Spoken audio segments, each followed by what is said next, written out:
Hello there, ladies and gentlemen, and welcome to another episode of Cookiecast. Today on Cookiecast is one of our new podcasts. That's right, we're trying new things all the time over here at Cookiecast, and here's one of the new ones.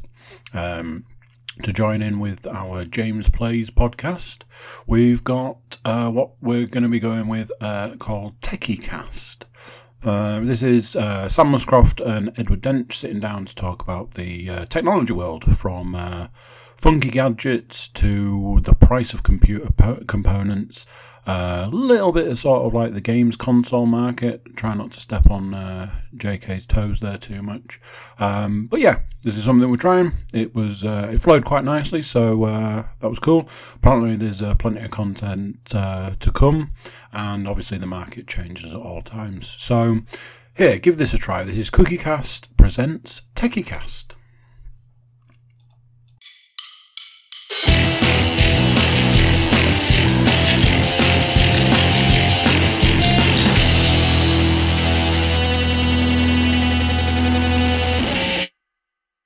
Go. So the theory is that after the button's pressed, all beeps go. And lights are flashing. The lights should start I heard flashing. a beep. The lights are flashing. It's flashing. This one's flashing. That one's flashing. And the line's going up and down, so everything is where it should be, as it should be. Do we give it one of these? So, or do we decide we don't need one of these? I did a podcast the other day where I finished it by going, oh, by the way, this podcast time, let's do this. I'm going to give it one of them. Because I hadn't done it all the way through. It's just a helpful marker. It's not a necessity. People we could turn it into that tiny shark thing. You know, a tiny shark. Is this baby shark? That's it. Baby shark, not tiny shark. My sister would be proud of me. I actually was just talking about Sharky and George, the crime busters of the sea. And I presumed it was something. They'll solve any mystery. Jaws. So I hear. Was it not Jaws? Yeah, George. Who's Jaws? Let's go stick him ahead. So I'll do a small introduction and then hand over to you. Yeah. So today on Cookiecast, this is the second of Cookiecast Presents, which is Cookiecast Presents Techiecast, which is something that my esteemed colleague and Lord and Master, Mr. Sam Muscroft, and the Lord Edward Dench, Lord Dench, to those who know him, are going to talk about things I don't understand. I'm sure you will understand some of it. We're not going to go completely. Yeah. I mean, the idea of this is that we thought we'd basically sort of following the success of sort of how the NFL podcast went, really, and see if people see if people all makes perfect sense. So we're going to go from themed functions. Yeah, because obviously from sport to technology. But tech, tech is very fast moving. There's always stuff that's sort of coming out.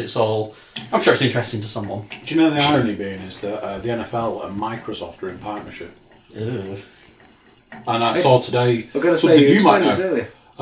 Something that you might know about. The NFL have now gone into partnership with Fortnite. So you can dress your Fortnite. As in the game? Yes. Yeah. You can dress your Fortnite character. Fucking everywhere, that game. In an NFL team colours and things like that. I get the feeling that Fortnite is not going to be a super long-lived experience, so I feel that they're probably I don't know, I thought that about Minecraft and that's still fucking going. That is true. I don't know, it feels like Minecraft did something very different. Whereas it feels like Fortnite is just waiting for the next thing to come along to... I don't think... It's about Overwatch and any other game, though. Fortnite has managed to get the balance of the two big things at the minute, which is crafting games and Battle Royale. And everyone is all about crafting, and we're all about Battle Royale, and it's just got the balance of the two. And I haven't tried playing either. When it's released next year, you'll be rushing out to buy the Fortnite Nerf gun. Oh, it depends how cool it is. I didn't know. I tell you what, if we want to do some Nerf gun reviews on Techiecast, I'd be all down for Nerf guns. That's a great idea. We could set all the cameras up on those faces. This is Nerfcast! As long as we can either start or end with a Nerf battle, I'd be well up for that. Yeah. We'll have to have a few more cameras dotted around the house so you can see where people are running. Yeah. I mean, Nerf is kind of technology, right? Advances. It could be, if we can rig it up with something electronic. I'm sure it'll be fine. I've got a little drone to fly around Nerf guns with flywheels. Yeah. The flywheel ones, because it's all... in the Nerf community, there's there are people who very much the flywheel master race types who Flywheel. It allows you to sort of hold the trigger, and it'll either be fully automatic or you can also have semi-auto. It's basically a winding system that pumps a small charge of air. You don't have a springer. A springer's one where you've got to pump the thing and fire it. You don't have to cock it to put the air. No, I mean some of them are semi-automatic where it'll fire a dart every pull of the trigger, and some of them fully automatic, depending on. It's fine. And not a single one of those sentences was said even remotely ironic. Nope. So, do you want to give more of an explanation about why we're here today? Yeah, I thought we'd just go through sort of what's going on in the world of tech. I know you were talking about sort of stuff we wouldn't understand. I tend to be more sort of PC and gaming focused. Ed tends to be more sort of gadgety. Ed loves his gadgets. I love a toy. I know that this is going to be jumping massively ahead, but have you bought the new robot yet? No. Because I keep seeing the advert for I absolutely love the What is the robot? So, Anki kickstarted a project ages ago to produce a few things, one of which was a modernised Scalextrics, and that was a great little... I've got it upstairs. It's simple fun, it's good laugh, all Bluetooth and app enabled, clever. They then released a little robot called Cosmo, which again was app driven. Their latest one is called Vector. And he's not app-driven, he's completely autonomous. Which one's Vector? Is he the... Little black one. Is he the little black one who sort of runs around the table? He's got a little thing he can lift up. He can lift up the cube. Well, that's unfortunately, he's exactly the same as Cosmo in design. They both look exactly the same. The difference is purely that they've put more into Vector so that he's more spatially aware. So he actually tracks the environment he's in and remembers where he is in relation to it, so he can dodge obstacles and move around. Improve the sensor around him so it doesn't fall off your table. I've seen that he's not very good with tables like this, apparently. No, and it's because these are little corners and arches don't register as a drop to him, they register as a dip.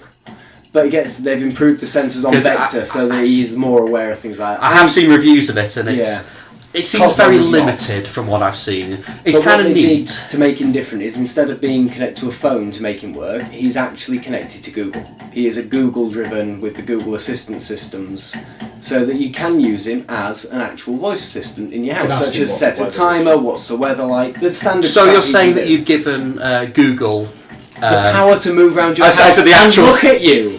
Because it's a nice thing. He recognises faces. He does loads of little things, and I just think he's a lovely little thing. And he's so familiar to Wally. How much do they go for? $250 at the moment. Ooh, that's really expensive. It's not though. When you consider some of the things these things go at, actually, $250. Some of them moves, plays games, and ties in. I mean, Christ, an Alexa on it feels really expensive for something that would be. I don't know. Maybe she didn't. Did she? She heard. Alexa always hears you. Don't say her name. Fuck. Right now, printing off in a dank basement somewhere is a transcript of this conversation. Every now and then you watch a film and suddenly she chimes in going, I don't know that one. Have you thought about this? No, nobody said your fucking name. Shut up. Oh, God, I really like the system, but again, drives me. Are you thinking of getting one? Because that feels like something that'd be really interesting to do a singular video on. I think you should pay for it because I don't want to, but I would like to play with it. I will see. Or the little robot. Vector. Don't say the name. The little robot. I've got the voice. So he's got the other little. That's right. I can bring the other little one down. We can have a poke out later. It was in the kitchen. Yeah, it's in we might be worth doing a little bit, sort of possibly a separate video on it. But it could be. I'd like to see all the little robots. To be honest, I just don't want to pay for them. I'll make you a deal. Next time we do this, we'll do a purely gadgety one. I will bring down all of the little gadgets I have, connect them to things so you can play with them all. There you go. So Ed's a gadget man. You're a tech man. Put the two together, you get Techiecast. That's pretty much the idea. That's where we're at. We're leaving poor Sam here as the guiding force for this conversation. I'm just going to follow his lead. No, this is quite interesting because I mean I've seen this little Vector robot. I'd forgotten its name, but I've seen all the tech channels on YouTube are obviously sort of focusing on it because the only thing about him I think is overkill is they put a small touch sensor on top of his head so you can pet him. And I thought, why would you want to pet something? I think my problem is that I don't see what it can do. It's entertaining.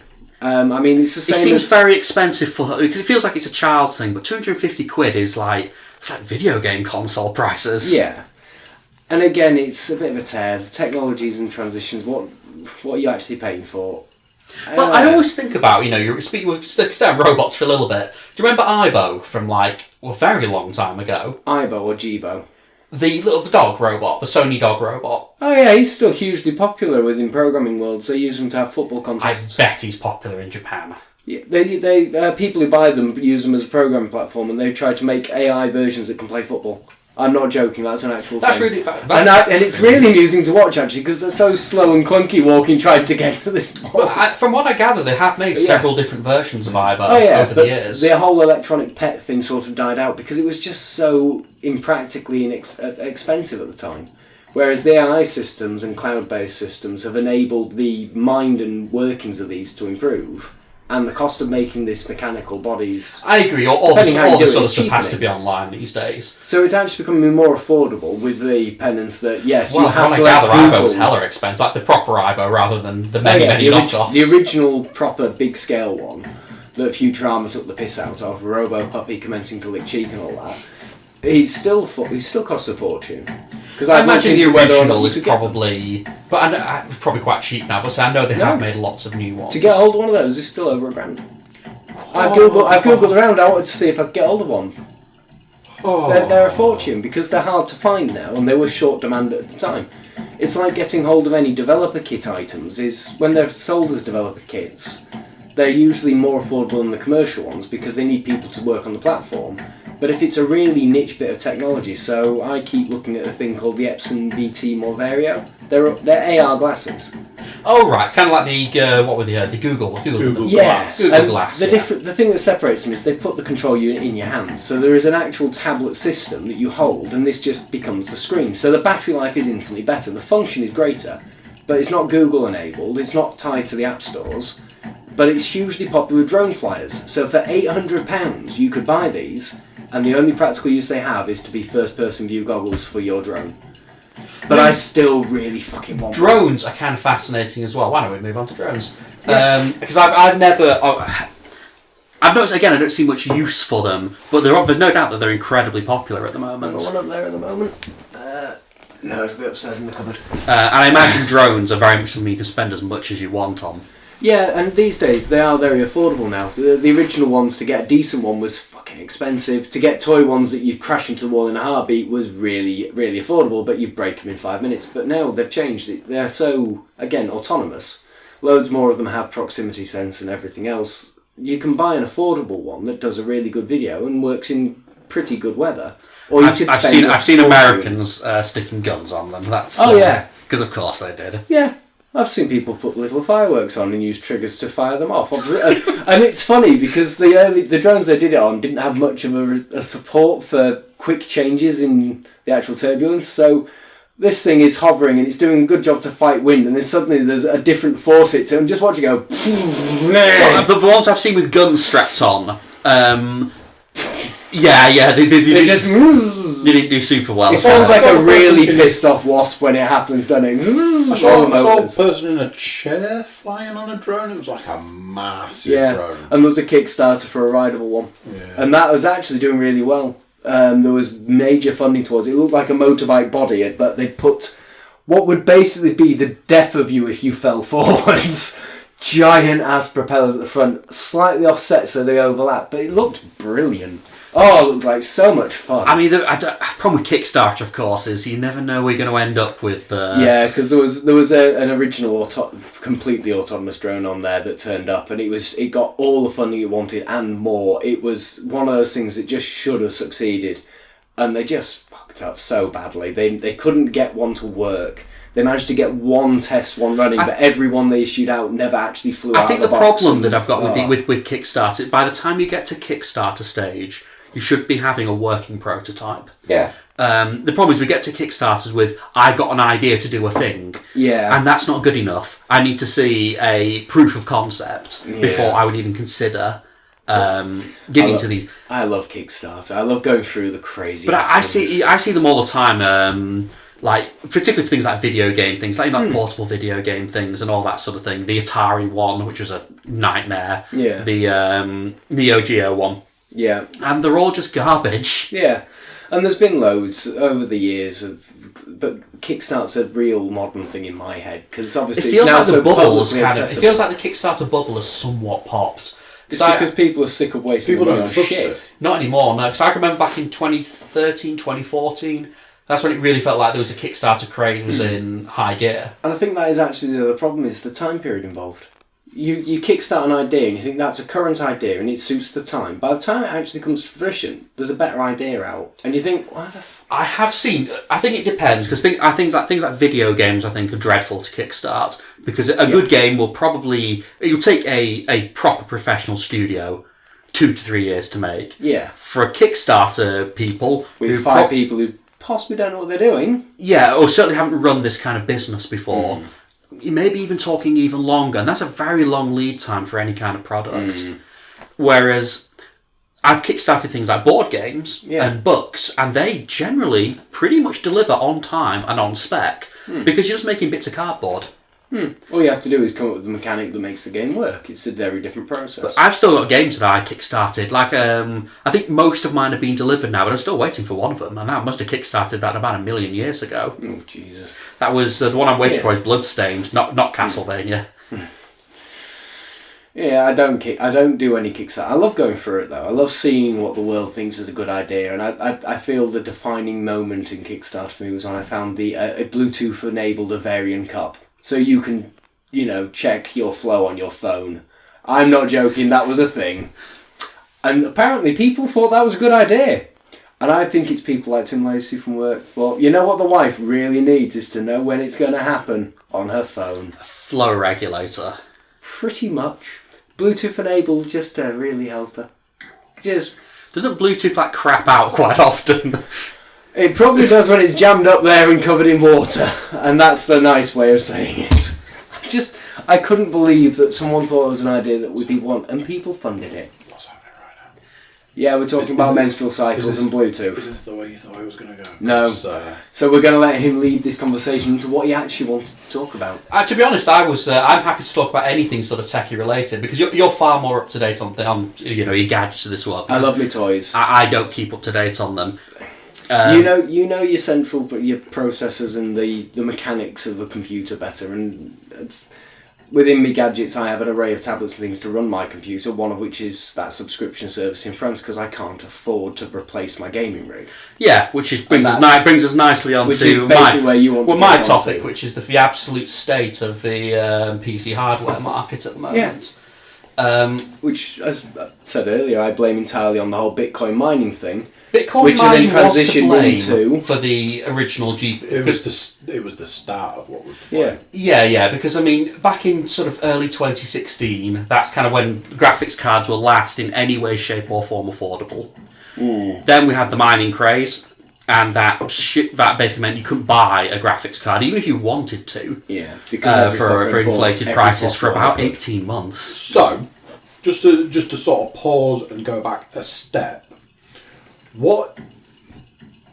I don't know whether it's too much to say, what is Bitcoin mining, how does it work, and how does that affect the price of computer markets? Is that too basic for what you're trying to aim for on this? Because somebody like me, I've heard of Bitcoin, I know that it's cryptocurrency, and I know that there is Bitcoin mining, which is to do with having a computer that sits there and just runs. It just throws compute cycles at it until basically there's it's a high-end algorithm. Exactly. It's a high-end algorithm, and you have to basically translate, process, and work out the answer. If you manage to find a correct matching response, you found a coin. But all of these cryptocurrencies have a set number. Yeah.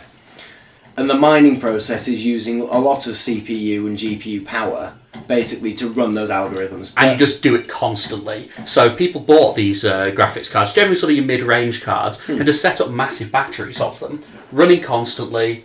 And to try and process this information as quickly as possible, because the quicker it could work, the more it might match. The more it matched, the more they made. And the more they made, the more they were worth.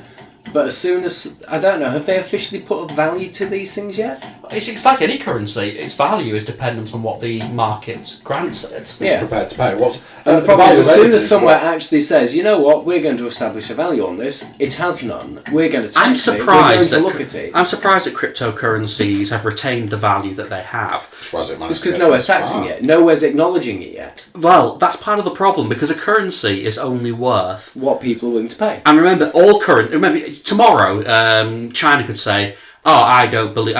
We don't recognise the American dollar." Yeah.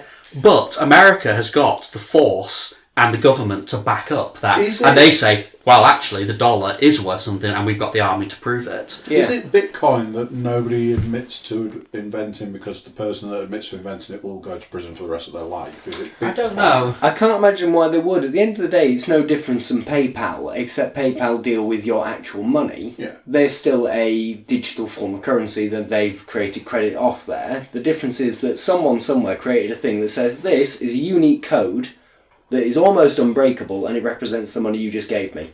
Oh, 6 weeks later, that code is actually worth 6 times what you gave me. Well, it's like all currencies. All currencies have a fluctuation. Yeah. It doesn't have a set value. It's worth exactly... The thing is, if China says tomorrow, going back to China, but I get the feeling that China are probably the ones who would say, no, Bitcoin is worth... we refuse to even acknowledge it. Someone somewhere is going to officially acknowledge the value. And then all it would take is for a lot of nations to refuse to acknowledge it, and then the bottom would entirely drop out of cryptocurrency. So how do I get 1 Bitcoin? I buy it? At this point, you buy it. I'm going to say you can buy it. Mining has got to the point on nearly all cryptocurrencies. I feel it's worth noting that it wasn't Bitcoin that was where the mining craze started. That was Ethereum. Same concept, but it's a different currency. Yeah.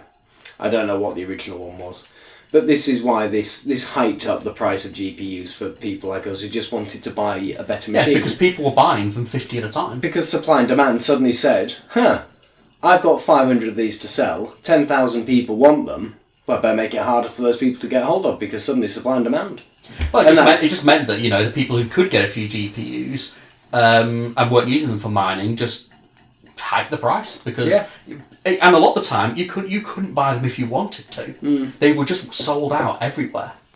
But the aftermath of that has been the simple acknowledgement, and NVIDIA and AMD have both sort of gone, people will pay stupid money for these. Let's not knock it down. There's kind of a dual problem with graphics cards. Because one, now the bottom has dropped out of mining, we've got tons of these graphics cards that have gone onto the second-hand market, and they're all fucked.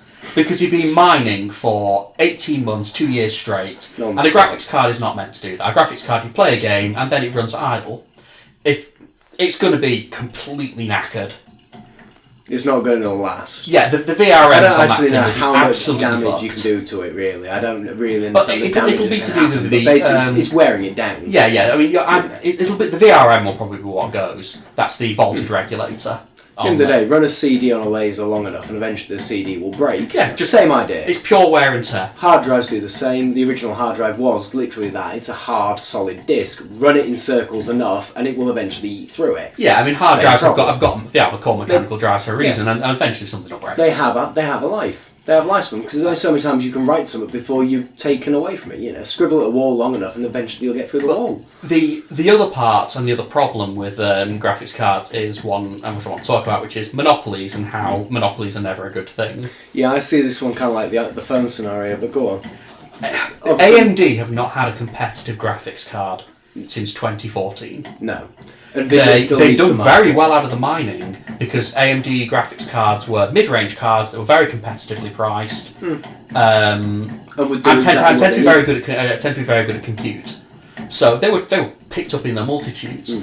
But in terms of pure for gaming, I can't see any reason why you would ever pick up an AMD graphics card. If you had a choice, if you had the choice between NVIDIA and but what this means is that NVIDIA have got basically zero competition. Anything above a upper mid-range graphics card, you go NVIDIA. Yeah, and if AMD ever actually do deliver, what they will do is they will deliver exactly what NVIDIA have done, and they'll go, but NVIDIA charge this much. We'll probably do the same. I believe in your machine you've got a GTX 970, which is an upper and mid-range card from about 3 or 4 years ago. It still holds its own pretty well. Yeah, But back in the day, that would have set you back about £250 to £300 on launch. Yeah, it wasn't that dear when I put it in this machine. Whereas a GTX 2070, which is the modern day equivalent of that card, is now about 500 to 600 quid, and that's completely bonkers. Yeah. The upper, I've got a 980 Ti, and that set me back 550 quid, which at the time I thought was a completely insane price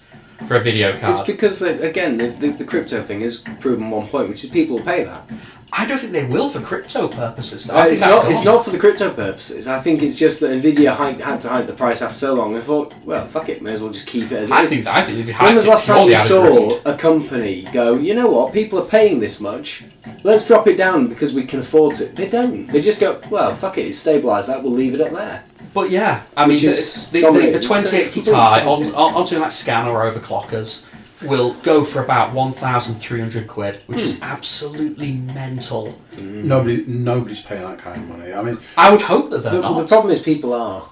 I think somebody has to. Someone has to do it. Because but somewhere will have to in do the it out world. of necessity. Like, I need a computer because I don't have one, or I need a computer because my computer. There'll always be someone with more money, with more money. So the point of I have a computer because I need one because I don't have one would be you don't need a 2080 Titan card. But some pillock somewhere's got the money and someone's going, this will secure your future for the next decade. $4,000, thank you very much. But it's not just GPUs that are mental as well. RAM has been completely processors have hyped as well, so the i9 chips are clocking out at almost $1,000. Well, the new i9 chip, which is basically the old i7, they've just bumped up a number. For 600 quid. Is that 600? However, the CPU market does have competition. Because the AMD processors are excellent, frankly, and we are seeing the market rebalance itself because AMD outsold Intel last month for maybe the first time in 10 years. So I'd still preference Intel's. I like the i7. Why? Mostly from recommendation and past performance. i7 chips. I mean, that's what the machine behind's running, and it's that machine's 5 to 6 years old. It's beautifully quick. It'll be fine. I mean, I feel like quad cores are on their way out. It's getting into the octa-core stuff, isn't it? Yeah. And that's becoming more of a necessity. But at least the CPU market is, Intel will release their bullshit CPU prices. So I've had Intel the last couple of times, so I'm not biased in the slightest at all. I go with whoever is producing the best components at a sensible price. Sensible cost. And AMD are absolutely eating Intel's lunch in the CPU market, and that's the how it Ryzen should stuff be. was good. So if they produce a good, well-made chip at a sensible price, and consumers go, okay, I'll get that one then. Then Intel will have to respond to by lowering their price or making a better for the same price. Either way. But it puts that fair balance of competition. But I've never seen a worse time to build a computer, I think, than now. This is to say why I bothered with that subscription thing, just because I didn't want to have to upgrade the gaming rig, which was starting to feel long in the tooth. How much did you pay for your PC approximately? I imagine it's probably about the same as mine. It's about 800 quid, I would imagine. I was going to say it was just short of £1,000. I think mine when I bought it, not far off. It wasn't a stupid price considering some of them to get the 1080 Titan cards and things at the time would have cost me stupid. It's how I think about it. Is that an i5? It's not even a K version, just a standard i5 one, plus a GTX 2070, which would be the equivalent version. That's about 800 to 900 quid before you even hit other components. Haven't talked about the amount of RAM, haven't talked the motherboard. And again, with the increase... It feels like people are being... I feel like the next round of consoles, I might even have to go for. I'm always torn on consoles purely because of the backward compatibility issues and the amount of money I fucking invested into PC games. But Microsoft have done a real good job with their backwards compatibility this gen. They've done all right. It's a good example of when people are at the height of their success, their true colours show. When it comes to companies, Sony have basically won this generation super hard.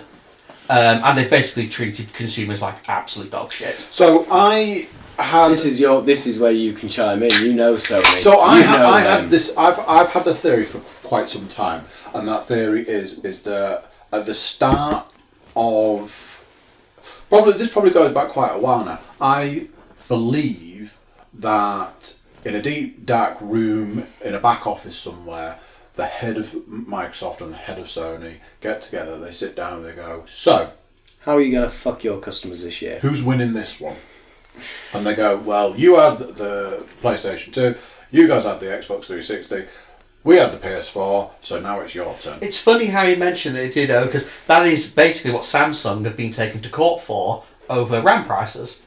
Because of price fixing and collusion within the industry. Yeah. You know, like how your energy companies totally don't do the same thing. Yeah, no, of course so, not.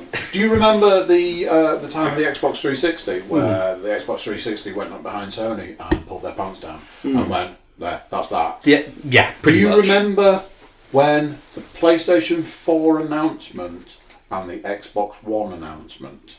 So let's go back. I do. Microsoft were at the top of their game. Yeah, the 360 was leading. Crushing the market. Sony were doing a good job. They were sort of doing a bit of the PlayStation the PS3 was a good machine. But it wasn't a comparison. They slid in sideways right at the end with some really good games at the end of that. At the end of that generation, Microsoft and Sony were all but neck and neck. Let's not forget, Sony closed down that generation with The Last of Us. And closed out that generation on, I would say, the last 2 years of that generation.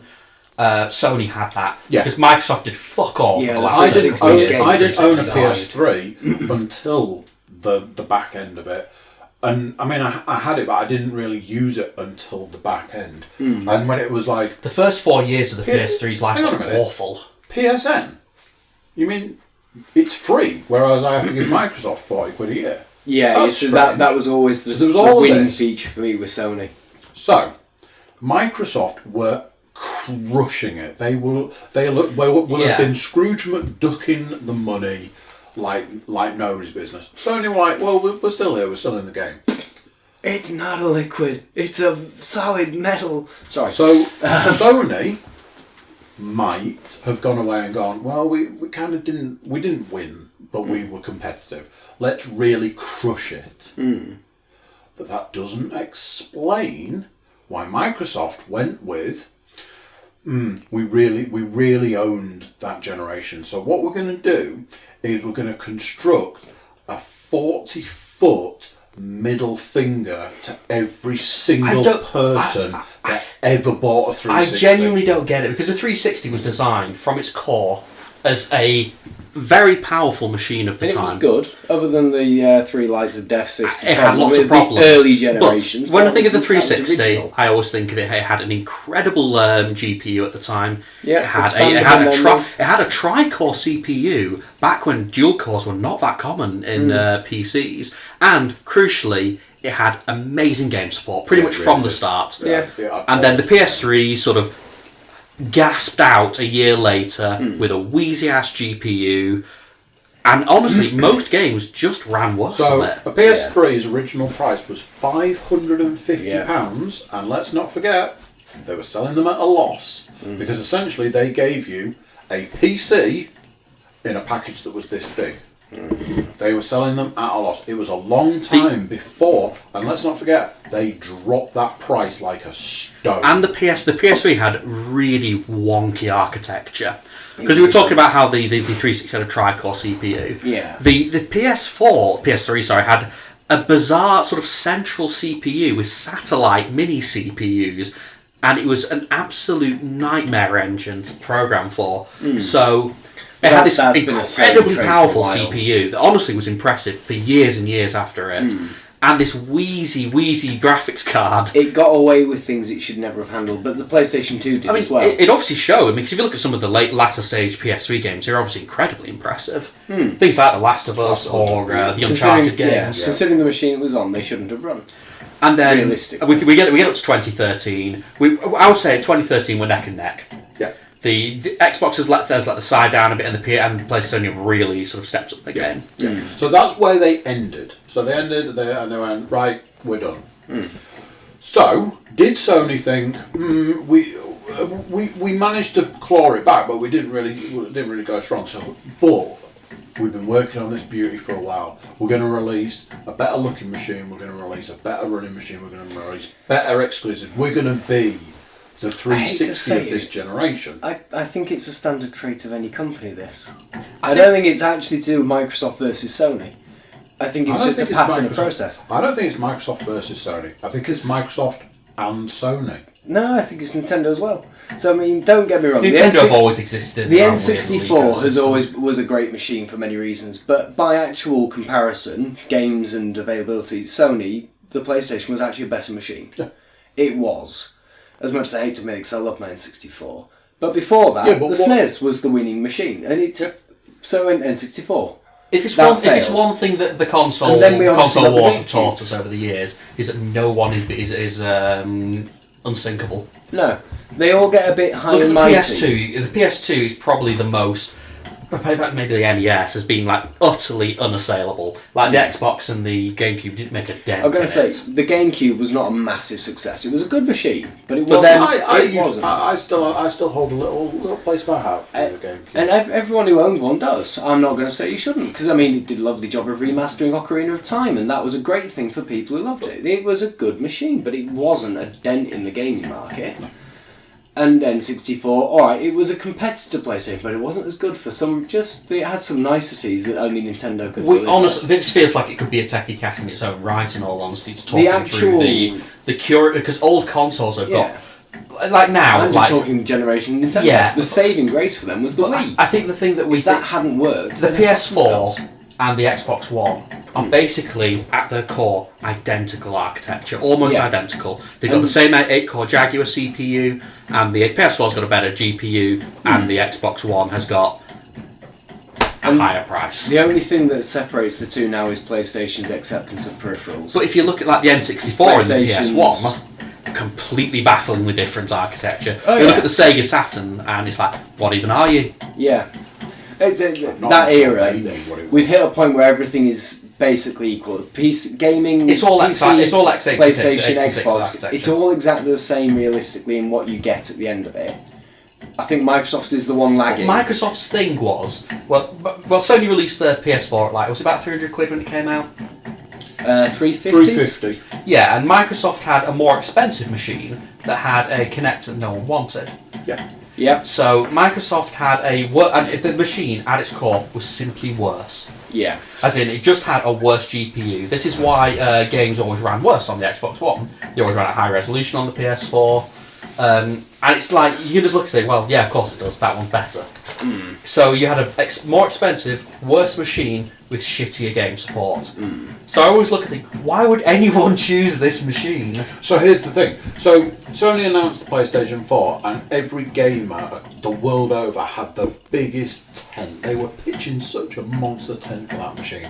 It looked nice. That's both a literal statement for the people sleeping outside the stores and a figurative one for the people with hard-ons. Yeah, just saying. It looked nice. It was going to do stuff. The controller had a speaker in it. It had lights, diamond cutter stuff. It was all kinds of sexy.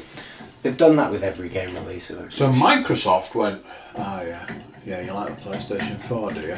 Well, check this out. We are going to bend you over and fuck you in the ass from the moment this presentation starts. I sat down and watched the live stream. There's the used game thing, wasn't there? So I sat down and watched the live stream, and they went, so, if you don't have an internet connection, don't bother buying our machine. Yeah. Sorry, what? Yeah. Every game needs an internet connection so that we know that you haven't stolen it. Yep. What? And there was the used game thing, where it's like, oh yeah, used games completely out, and people are like, yeah, that's not a thing. That's not a thing anymore. That's the thing. And that's one of the biggest advantages of the console market compared to the PC market, is that you can sell on your games. Yeah.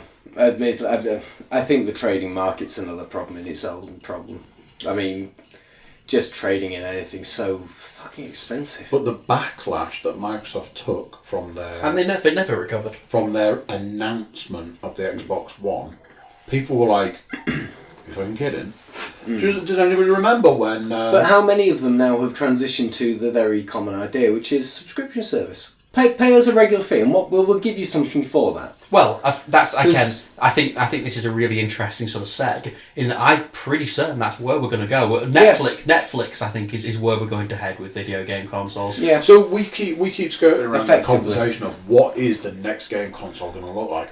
And I've been saying for a while it's going to be a Steam Link box. Both the companies have said categorically. I think it's going to be a game basic streaming 20 quid box which connects to an HDMI They and Ethernet might. port, and there you go. You can now just pay us monthly for the right to And of use course, the thing is, so you've used this sort of version on the PC, haven't you? I've used the Nvidia Shield streaming service. I've used their original beta for the Grid service they did, and I used my current. I remember PC you're one. not at the mercy. The moment we introduced this cloud idea into it, you're not at the mercy of shit console hardware. You No. can have a supercomputer running these games. Yeah, so one of my computers, as I say, is running France. The catch is I'm paying for that computer, not for the software. So I still have to buy the games. I do wonder whether they're going to go for a two-tier style thing. However, Nvidia have started the Grid system, which is a subscription-based. Run it on. They only endorse it on their own app, on their own tablets, but it is access. Here is 70 games on us. You can buy these other games, good games like The Witcher 3, and they run at full high spec. You get right to that game. You get you get Steam code so you can use it on your own computer. But it does give you access to play on any device that they support. The problem is they only support on their devices. I believe Razer are looking to kickstart their own similar version of a Steam streaming platform. I would say Microsoft and Sony will absolutely more doing it. want in on this. But Sony are doing already in the PlayStation Network. They give away games for your subscription. So the logical step to make, let's stop giving them shit and let's start actually just giving them more things while they keep paying us, but the moment they stop paying us, we'll take it away. Because that is the sensible idea for them. It'll make them mostly, I would have thought, a massive amount more money. And Xbox haven't even touched the idea of getting this yet, have they? I mean, to be honest, Xbox are actually doing it better than PlayStation. PlayStation Xbox did a really good job originally, and then suddenly they started down here, have some indie shit. Have this free indie game. No, PlayStation have been indie shit from the very start. They have I thought they started giving you some good stuff. A handful of games in the entire lifespan of this console. Pity. I thought they started well, went really shit, Xbox, and then got better. Microsoft have done something very interesting, and this is where I think you are probably right. So, Microsoft own a certain number of games. So there are games that come from Microsoft. Gears of War being a good example, because Gears that's of a War. great defining Forza. game for them. Forza's I will say that Recall one's no. lovely, and that's Halo that is the Microsoft obvious Halo. one. I will say that no. was their Forza saving grace. Horizon is one of the best racing games you can play. And you got it for? And I got it for the pricely sum of £0.00. Because you pay... Because I got a trial subscription to Xbox Game Pass, and Xbox Game Pass will give you brand new Microsoft games at release. I noticed this. I know this is available on PC as well. Yeah. It's only just become available on PC. And I do wonder whether it feels like this is just where things are going to go. Unfortunately, it is the streaming service. I think the only limitation England is catching up to it is our upload speeds to compare. Because a gigabyte download speeds are now available in places. That's fucking. Even if you're running 10 games at once, you don't need a gig of data. So you do not need a gigabyte of download. No. If I go to a shop, if you want to run it at 4K with no, you still don't need a gig. Well, I suppose with this, I feel like we're talking across purposes here because there's a subscription service, our Netflix, where you still very much have the physical hardware. Yeah. Or are we talking a cloud style system? Because those are two very separate things. Yeah, so I think they will move slowly towards the idea of the cloud ideal. So it's not just the problem is a streaming service would require the installation. So basically like a Steam client that'll put it on your machine, install it on your machine, which opens the doorway to people just stealing it. But you could do it as an app.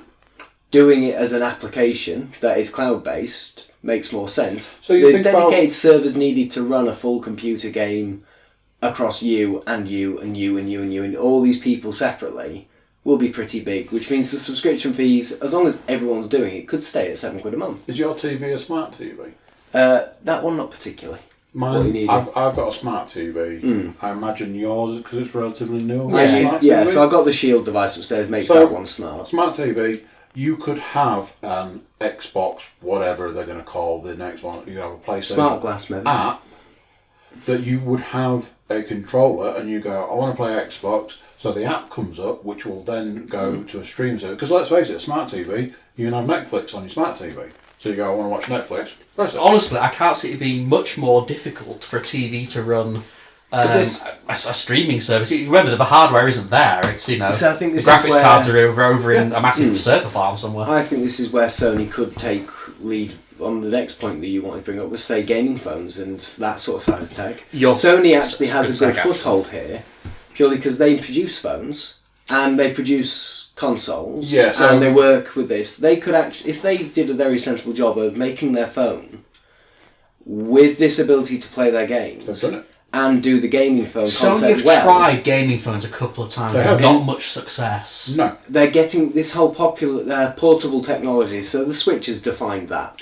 Taking these big things around is a popular idea if you can make it usable. The problem is controlling a phone. You can't put the control on the phone because then it's really awkward to use as a phone. Sony's problem, and this has been Sony's problem for a lot of years now, Sony can't make anything. They can't make films, they can't make technology, they can't make anything because they can't make it as well as everyone else. Yeah. So the problem they've got... The TVs are still pretty excellent. The TVs are good, but you can get a better TV for cheaper from a different company. Yeah. Samsung and LG have dominated. I think it's fair to say that LG in particular have... Sony Samsung cannot compete over these days. when they go, oh, our TV's really good.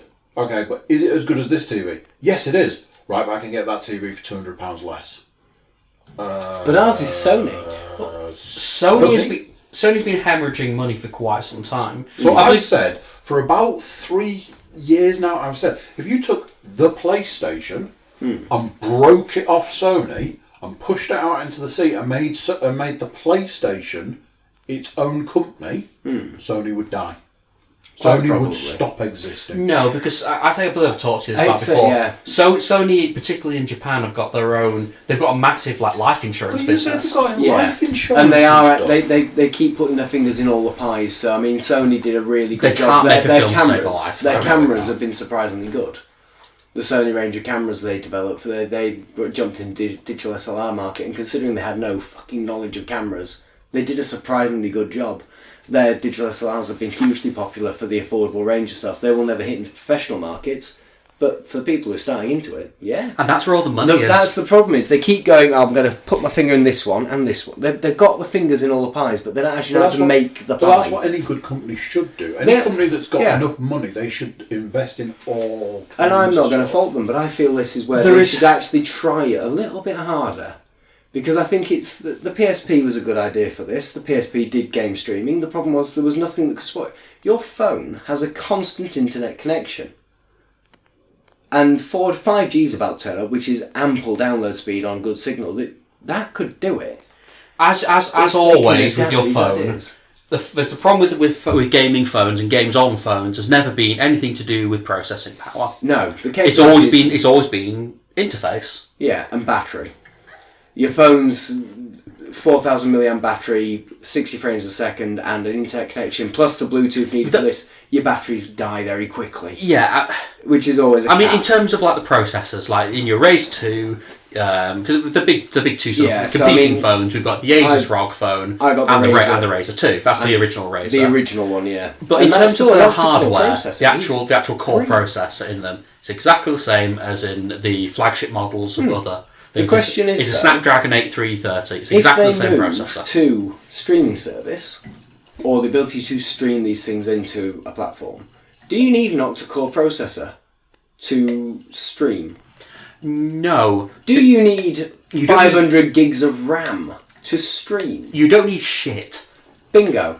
Which means you could make a much more suitable little phone for that dedicated purpose, kind of like, say, a device like that, Switch sort of design. The Steam Link is a good example of something like that. You don't need big power, which means you can extend that battery life tenfold by not chucking all of the power through something it just doesn't need. You're always going to run into latency problems. And the question is, do people care as much about latency problems as I do? I think it depends on your opinion. I don't notice it because you looked at that streaming thing of mine running upstairs. I can't tell if this is latency or my reaction. I found Crash Bandicoot to be very difficult to play, but was it easy to play before? No, it was fucking impossible. I was going to say that's the problem. But I was even worse than I would be in. I'm still stuck on one level on that. I can't get fucking past it. I just keep falling down. Oh, Jesus. But on phones, I agree with you. I think that's probably where we're going to go with. If we decide to do gaming, the problem again is interface. So I did the first one, the Razer phone, and it's a beautiful phone. I love the 120Hz refresh rate screen. It's beautiful to watch. I turned it off instantly. There is no phone game in the world that makes me think I need to see this in 120 Hz a second. Jesus, please. I was just about to talk about the screen because I would say they're both. And I really think it's a pointless expedition. So Razer Phone 2 came out. What was the big change they made? They put the Razer lighting in it. The biggest change with the Razer Phone 2, and this is the main difference between the Asus phone and the Razer phone. The Razer phone has got a adaptive refresh rate, which is a really interesting technology in general. Is that the one that detects which one it should use? It basically adapts the refresh rate of the screen to the frame rate of the game you're playing. Already in this one. Is that got an adaptive? Yes, this has an optimised adaptive system. Yeah, so when I'm playing some games or some things, it will go into 120. The rest of the time, go back to 60, which preserves. Whereas the Asus phone has just got a 90 Hz screen, as far as I'm aware. Can you think of a single game on your phone you would want to see in 120 Hz? I'm sure. Pointless. I mean, high frame rates are better in any game you can play. Whether or not there's enough there to warrant it. The thing I think the Asus ROG has over this is an actual controller. It's the peripheral system. They've put in plugins, they've put in adapters, they've put stuff in which lets you make functional use of it. That is a great idea. Because basically you've got two things you can. We've seen them before on phones. You've got two sticks and two. Basically, stick them on there and you make yourself a little portable console. Yeah, they've made this concept kind of like the Switch. Two controls to go on the side. They've also made a housing dock which gives you a secondary screen and a holdable controller system. They've also made a docking station. It's all programmable, which is the biggest thing. As in, because you can program your phone controls to button prompts or which is so you can make use of it in other ways. And the docking station, so you could use it on a TV, which means if you can run an actual computer game or a really shit mobile game. The problem is I don't think mobile games are good enough to justify I'm a massive fan of portable systems. I am. In general. And I don't feel like there's a proper portable system at the moment. But I think the Switch is the closest. I do wonder whether maybe the portable system is on its way out. I think the Switch sort of brought new life into that. Because we had the 3DS and the Vita, which feel like the last true portables from a while ago.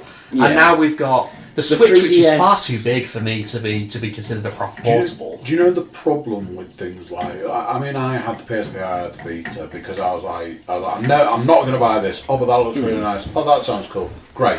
So I'd get it, and I'd go, okay. I've got some examples. So the screen's really small, and the controller's not good enough to control the game. That's an example here. Okay. I don't want to play this anymore. My TV's 55 inches and it's in a room smaller than this, and I don't consider it's big enough. No. If it was up to me, I'd have a projector on a wall. I thought about it. I thought that wall there looks like the prime projection place. So I'll hang one there and pull it in front of the chair. I'd have 80 inches so that I can go, that's the right size of me. I'm 4 foot away. Do you not like I love playing a portable in bed though. You see, this is the catch. So we transitioned from devices of that nature where the screen popped up and they're clunky, they're big. That was the original Shield portable. So would this stream from a PC then, effectively? Yes. But it plays games, mobile games, really well. And the battery life on that is fucking amazing because it's huge. But it's quite nice. Like cute little devices that I can play in bed. Whereas the modern, the more recent stuff is, say, my 3DS has so much shit. The 3DS's hardware is dog shit. Would you play, say, The Witcher on something that big? No, because it's not designed for it. Why not though? Why is this not designed for it? If it could process all the graphics. But The Witcher is designed for a big screen. It's not. Something like the 3DS game is designed for that small screen. As so it's the screen size. The characters are all the right size for that sort of thing, or the text is the right size. It's obviously been designed, and those types of games don't tend to be quite so is that the involved. feature though? Is it screen size that dictates what you would play? Because that's the catch. If you want bigger games, you need a bigger screen. And if you get a bigger screen, it stops being portable. I think this is perhaps where we're coming at. Is I don't want bigger games. What I want from a portable system is a cute little game I can play for 15 minutes with proper controls. I love like a Mario game on a 3DS because I can play a few levels before I go to bed, put it away, job's done. Yeah. And I love a nice little platform, but I really like the look of a game these days. I'm all about, and I can't abide mobile games which are going backwards in design so much, and then this novel little shitty ideas, break the blocks, hit the gems, bollocks. I mean, I like the look of the Switch. The thing that kills it for me is, one, it doesn't have enough games for me to warrant, because I owned a Wii U, I'm one of the 3 people who owned a Wii U, so most of the games I already own most of the games, but it's also the battery life. The battery life on the Switch just isn't good enough. I've found it's not too bad if I'm honest, but again, I'm not playing it for sometimes it's like, time. Do I want to play Doom at 540p at 30 frames a second? No, you don't buy a Nintendo device. Why would I can play that. on my PC at stupid. What, you buy a Nintendo device to play Mario? That's the only Mario and Zelda. But my 3DS, for example, was used for cute little RPGs and platformers and things that I wouldn't want to play on a big screen. They're their very own experiences designed for that form factor. I've always felt that the portable devices were, in all senses. So I mean, the original Game Boy, black and white pixels, that got slightly better to pixels. Colour. Okay, we got it. And then it came to the good Game Boy games were the ones improving. that worked within their own limitations. No one wanted Mortal Kombat 3 on the Game Boy because it just was not built to cope with it. But Tetris, Super Mario Land, they were great on there because they were built with the console's limitations in mind. Yeah, but as those have progressed and the screens have improved in their resolutions and the ability to view them have improved, then the games have changed with them, which is improving. Like The Witcher, The Witcher's a great game. It looks fucking beautiful, no doubt. Playing it on my phone was really enjoyable. I wouldn't be able to see what the fuck was going on a phone screen. I picked a big phone. But even this, it's like what I wouldn't be able to see my health bar. You know what I mean? It wasn't designed for that screen. It was designed for a much bigger screen. It wasn't designed for it, but it's actually very usable as long as your screen's got the resolution enough to support the feature. And that's kind of where I feel like I'm missing. Is I don't feel it's that delineation between portables and I find my issue with these portable things is how do you hold them? So with the tablet, if you use that as a portable, I have a separate controller, which means I now have to prop that tablet up and hold the controller. That's a bit of a nuisance. The 3DS was designed, I think, to cripple you. This thing's very comfy to hold, so but the weight of them, like any old portable, eventually your wrists start to fucking hurt. That's also another problem, is that a portable can only weigh so much. Yeah. So I bought a controller for my phone. It's got a lovely little mount. I have no idea how much a Switch weighs. I've never actually used one. The problem I have with the phone mount is that the mount itself is fixed to fit on the controller, and the same problem happens. It's so top heavy because my phone weighs a lot more than the controller. Eventually, your wrist starts to fucking. And then we come back to this idea that if you've got or if all you're doing is got a streaming device, it can probably weigh almost nothing. Bingo. So I think there's a lot of potential for this idea of streaming devices that will both run on a telly, because if the device has a dock, so gaming phone with the Asus ROG with that dock, you get in, you put your phone in the dock, you've got the power to answer phone calls because those remotes probably have microphones and Bluetooth connection. Oh, phone call's coming in, pause the game. Now then, mate, I'm just playing my game, fuck off, hang up, keep playing. Take it off with you. I've got my portable controllers in my pocket. I could put them onto the side. I think there's a huge potential in that. I personally think that the streaming service is. I think that is where it's going to go, and I think that is going to be a feature of the next gen consoles. Feeling like perhaps these gaming phones are perhaps barking up the wrong tree, because you talk about the ROG phone, for example, and it's got bin chips. The idea of binning chips, just in case, is the idea that when you make a chip, a lot of the time there's massive disparities in how good they are. Yeah. So and when they make the Snapdragon process. Yeah. Like for example, you've got your overclockable chips which have been binned high. They've got better potential. Your non-overclockable chips are the ones that are binned lower. Yeah. So you pay less for them. But the ROG chips are the Snapdragon chip that are binned higher. It's like, is this something that people are really asking for? Well, it's an overclockable phone chip. I'm trying to remember what it was that was. It was because that's basically what the Switch is running. It's the same tech that's in the Shield thing. It's the first generation NVIDIA Shield stuff, I think. Yeah, it's pretty much identical hardware to what the Switch is running. It is identical. It's just no need.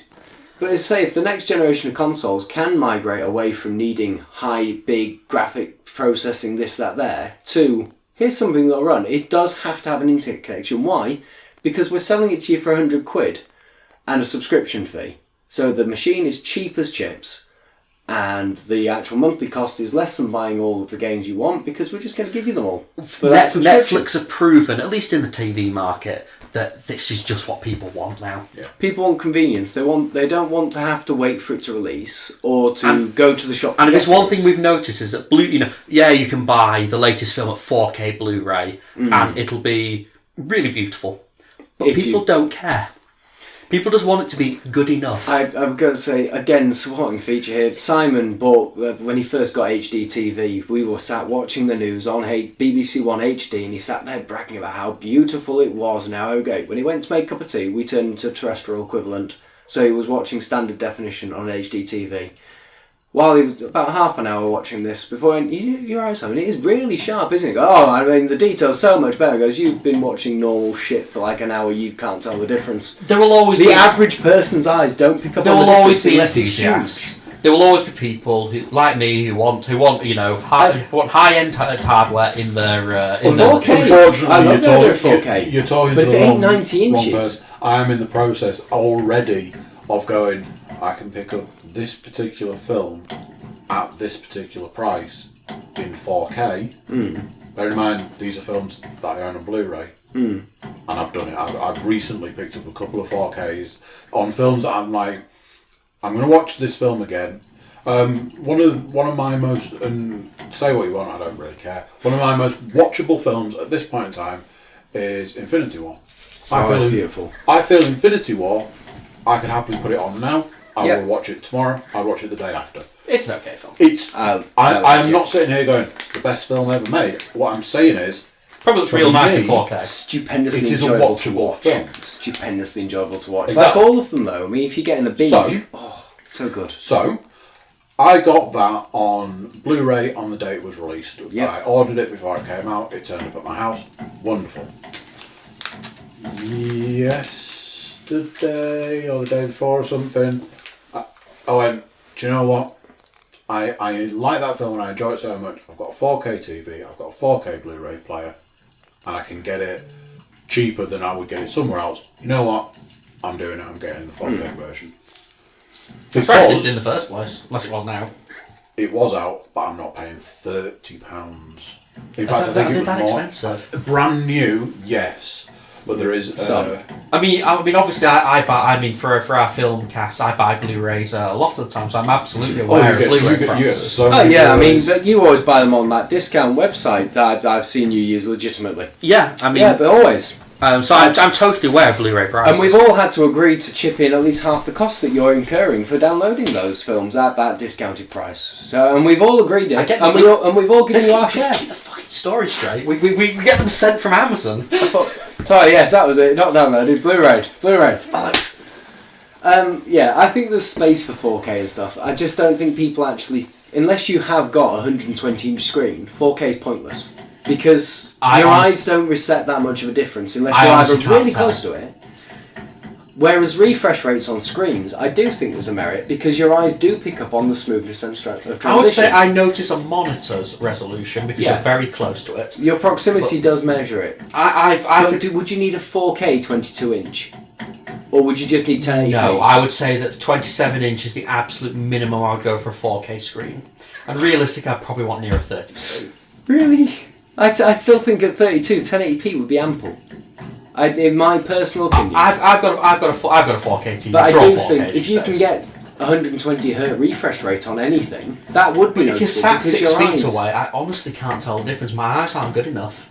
For actual detail, I agree. But for the smoothness of transition, yes. Oh yeah, high refresh rates definitely make a difference. Refresh rates make a great difference, but resolution, I mean, they've started releasing 8K. Yeah. There is nothing that actually supports 8K. By 8K. Well, this is the point. Even 4K feels like a complete... It's overkill. Complete overkill. Because the average person doesn't have space for the screen size that needs 4K. And in terms of games, at least, there's nothing that can run 4K. But this is kind of my issue with the technologies that go forward with tellies. They're not making significant change anymore. They're just Shit, people like bigger. Make it bigger.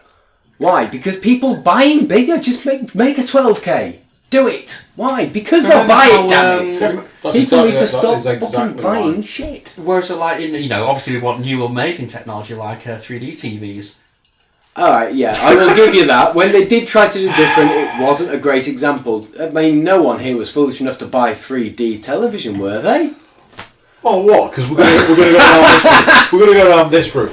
Andy bought a 3D TV. What a fucking surprise. I would like to point out, Techiecast. I'm not going to fault you for it because Dickhead here bought a Wii U.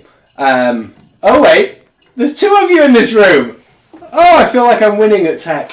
No, I will say that the Wii U is the worst console I've ever owned. I give Nintendo all credit for the Wii U. Just for the idea, I just wish they'd done a better job of it because they made a cheap, shitty tablet that did fuck all. The Wii U gave us lots of things. It gave us excellent games to port to the Switch, and that's its sole use. Sole use. It was to demonstrate what might have worked well if it'd done it better. It gave Nintendo a pre-built library that they could then port my to personal thing is that people. Microsoft and the PC will have done a better job with this whole tablet integration. App-enabled games. Brilliant. What does it do? So with Fallout 4, it's really nice, actually. You put the app on, you're playing the game. I want to go through my things. I want to change my gear. And you could do it off whatever you were holding. Nice idea. More and more games did a few more things like that. It didn't involve too much. The Wii U never really gave you that much involvement with this bulky ass plastic controller that was uncomfortable to hold. I mean, 3D TVs are hardly the first dead end tech that we've had. I don't think they are completely. I think 4K feels just to me like the laziest. If you upgrade. have a big enough area for it, I think 3D is a great thing. Still, I think it's very enjoyable for the right films. Avatar was stunning in 3D. I imagine Infinity War is quite stunning to see in a 3D if they did it well because it's so heavily animated. They can't not do it well. I don't like 3D. It doesn't make me feel very well. But you see, I get on with VR. It doesn't cause me troubles, but 3D doesn't cause me an issue. The only time I've had a problem with it was watching the Alice in Wonderland film, and it's because they made three-dimensional objects out of reflections. That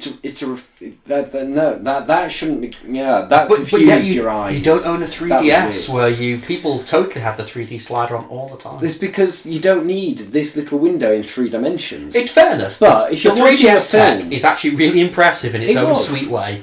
It's glasses free 3D tech, and honestly, when they perfected it in the new 3DS, it looks great. It is. And it works. I mean, it sears the eyeballs from your head, so you turn it straight off. But just do not tilt the screen so much as a millimetre, because as soon as you do, it'll confuse your brain. I know the problem. Well, the original one, you basically, when you say you couldn't move it, you had to hold it like this, and if you twist it.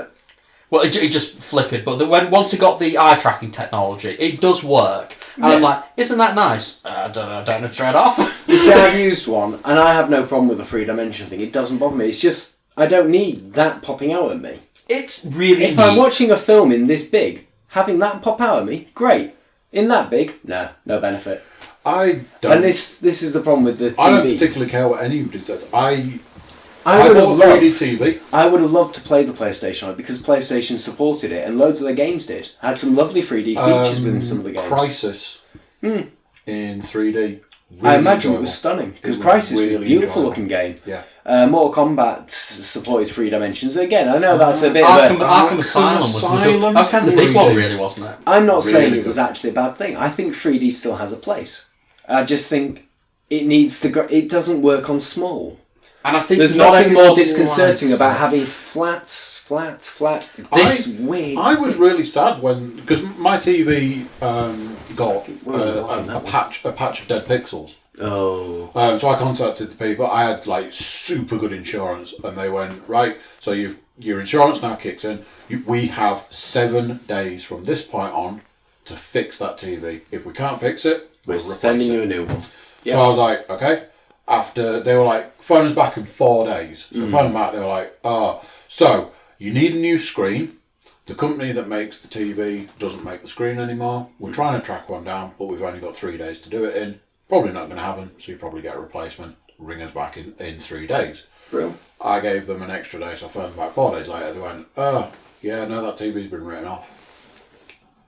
Okay, so now what happens? We'll send you a voucher. So I was like, okay.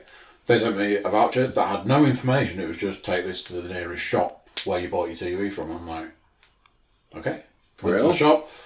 I was like, I've got this voucher. They were like, okay, fine. We'll print out the physical voucher thing. So I gave them the code. They printed it out. They handed me this piece of paper that was like, here's £1,000. Like, Really? okay. TV for £1,000. I'm going to say, I'll just have that cheap TV there and this lovely sound system to go with it. Well, I already have the sound system, but I got that with the last TV. Sadly, not quite at the door. price you can get one of the crazy OLED TVs, but No. they've got to start coming down in price sooner rather than So They've been out for a while. I jogged off down to the TV section. And I was like, When right, 8K's about to come out, 4K's going to drop in value like that, man. where's your 3D TVs? And the guy practically laughed at me. He was like, 3D's dead, man. And I was like, what? I still don't. I don't think it's fully Next, you're dead. telling me I can't use my VHS tapes with my video player. They'd still have an aerial lead in the back, don't they? I managed to get an N64 running on this thing. How else will you watch a copy of Flash Gordon 2? Do you have any idea how long it took to get an N64 running on that? Fuck. Well, doesn't it run on composite? So I had to put the aerial in probably got- and then manually tune You've probably digital telly. you've probably got SCART, maybe SCART composite and S video if you're lucky. Yeah, I no. believe the GameCube had S video. If you want the N64 with SCART, you have to get a special American adapter. The American ones worked like because we were PAL. We were PAL, they were NTSC. NTSC worked off SCART, PAL did not. PAL just had the aerial lead. No, PAL, it's the that other way you around. tuned in. PAL, SCART is a PAL. I think it's French. It's a French connection. Christ knows. But with the N64 had the aerial jack. It's RGB.